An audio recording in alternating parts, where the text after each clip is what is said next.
आकाशवाणी इम्फाल मोइरांगथेम इबाइबिना पाउ पाजरी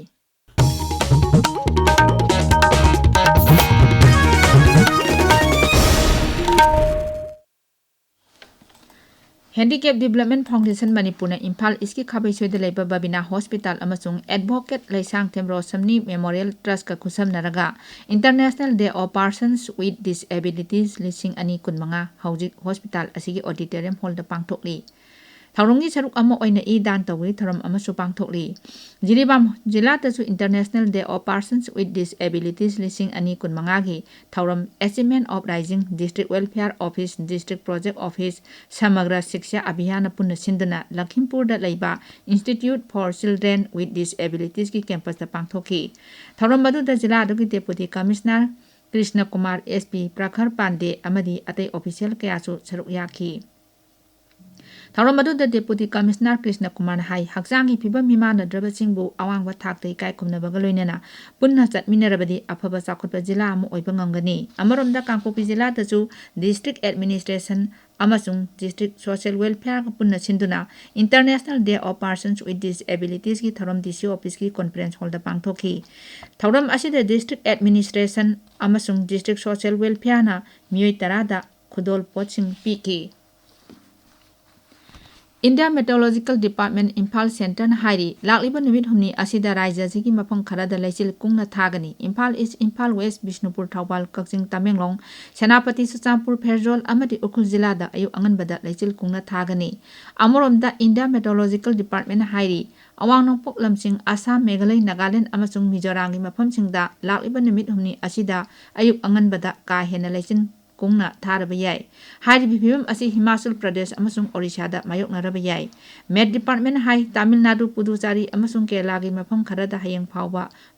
akanba nong chudabayai. Punjab amasung mayai thangba Maharashtra da lakliba numit ini asida ka hena ingani.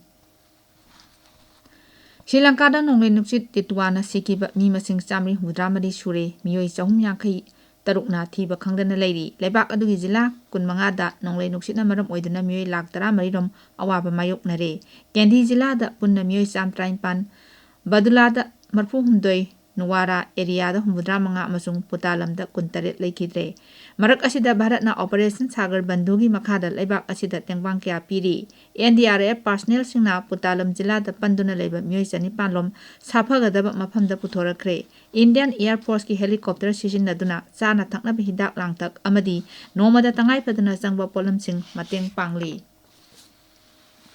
Rashtrapati Draupadi Murmu ngasi International Day of Persons with Disabilities ka mari lenana New Delhi da National Award for Empowerment of Persons with Disabilities lising ani kunmanga yenthokre manasing asi persons with disabilities singi hak amasung thausil thaurang sing da pung thogatpa oina mana asi pibani thorom adu da Rashtrapati na hai dibyang singi hak amasung thong manaba mieng da punna thabak tawminabana samaj ma sakhulhanbada chauna mateng oigani ma hai सरकार के साथ साथ समाज को भी दिव्यांगजन के हित में जागरूक और सक्रिय रहना चाहिए इससे सरकार के प्रगतिशील प्रयासों को बल मिलेगा समाज द्वारा दिव्यांगता से प्रभावित लोगों की गरिमा और समानता पर ध्यान देने से दिव्यांगजन अपने जीवन में अधिक प्रसन्नता और कार्य क्षेत्र में अधिक सफलता प्राप्त कर सकते हैं दिव्यांगजन की गरिमा आत्मनिर्भरता और आत्मगौरव को सुनिश्चित करना हम सभी देशवासियों की जिम्मेदारी है